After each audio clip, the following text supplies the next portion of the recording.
Welcome back.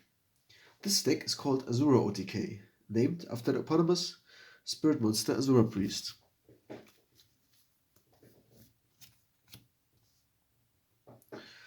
Asura Priest can attack all opposing monsters once in the same battle phase, but cannot attack the life points directly thereafter. In an early state of the duel, the opponent is rather likely to have only a few monsters to take over with Asura Priest. The MVP aside from Asura Priest has to be Ojama Trio. A trap that specials 3 Ojama tokens on the opponent's side of the field in defense position. Ojama tokens all have 0 attack and 1000 defense points, and we can either switch them into attack mode with Windstorm of Etaqua or Final Attack Order,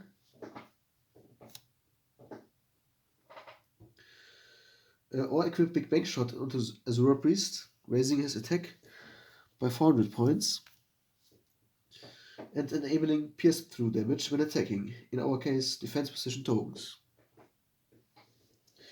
During the end phase of a turn with which Asura Priest had been summoned in, he returns to our hands, as is the case for all spirit monsters. OTKing the opponent with Priest alone could be borderline difficult, as even when equipped with 1 Big Bang Shot, Priest does not deal enough damage even when attacking all 3 tokens that are in attack mode in a row. That would inflict only 2100 times 3 plus 300 life points per destroyed token, resulting in 7200 life points damage.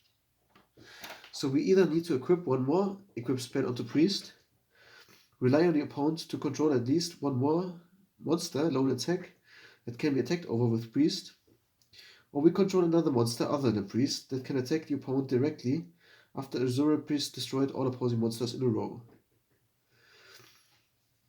A simple trick to take over one of the monsters the opponent controls before we give him the Ojama Trio tokens is to activate Creature Swap while we control a Giant Red, thereby handing over Giant Red, and then proceed to attack over with Giant Red with either Priest or the monster we took from the opponent in the first place.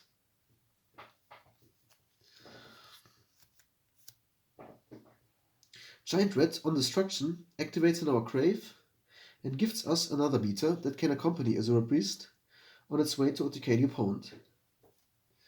One target for Giant Red is Gyaku-Gire Panda.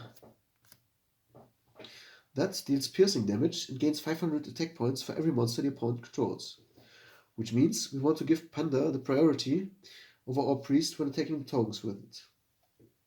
The alternative way is to float with Red into another copy of itself and attack the life points directly after Asura Priest cope with the opposing monster lineup. If that's not enough, we still control the monster the opponent handed over because of Creature Swap, and can use it to attack their life points directly once more.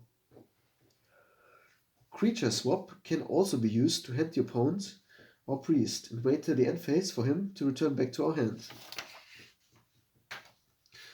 Worst case we need to address here is, if we did not switch Ojama tokens into attack mode, how much attack power do we need for an OTK when attacking them? We simply need to deduct 3000 points of the combined defense value of the tokens and still add 300 points for each token destroyed, resulting in 4200 damage for 1 Asura Priest equipped with only 1 Big Bang Shot alone.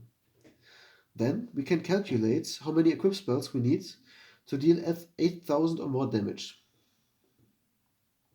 Adding 1 Big Bang Shot results in additional 1200 life points damage. Adding 1 Mage Power or United We Stand, while we control at least 3 or more cards in a spell and trap zone, or 2 or more monsters, respectively, results in 1500 or 1600 times 3, enough for an OTK damage value of over 8000 to the opponent's life points. This little train of thought lets us conclude that we need a searcher for our equip spells. That's why I feature Iron Blacksmith Kotetsu.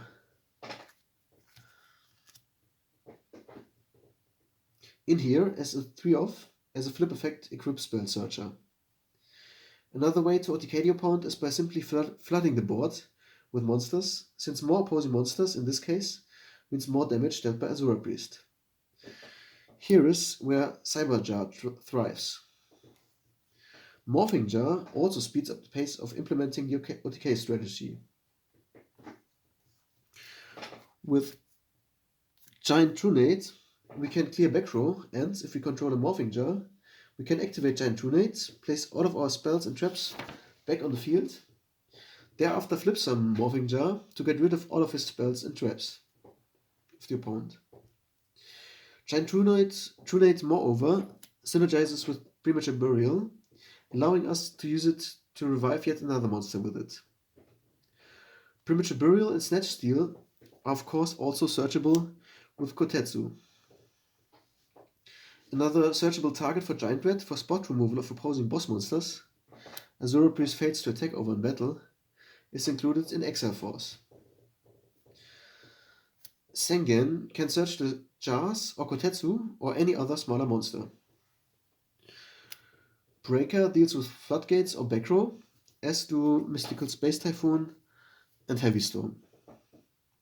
A last yet equally effective way to tip the scales with respect to life points damage is by means of Ring of Destruction of our own priest after he attacked, or turning the strategy into a 2-turn kill combo with Magic Cylinder on the opponent's next turn. Lastly, I played the Trinity, Pot of Greed, Graceful Charity, and Delinquent Duo. That's it for this deck profile. I hope you all enjoyed it. Thanks for watching, and until next time, your Retro Expert, signing out.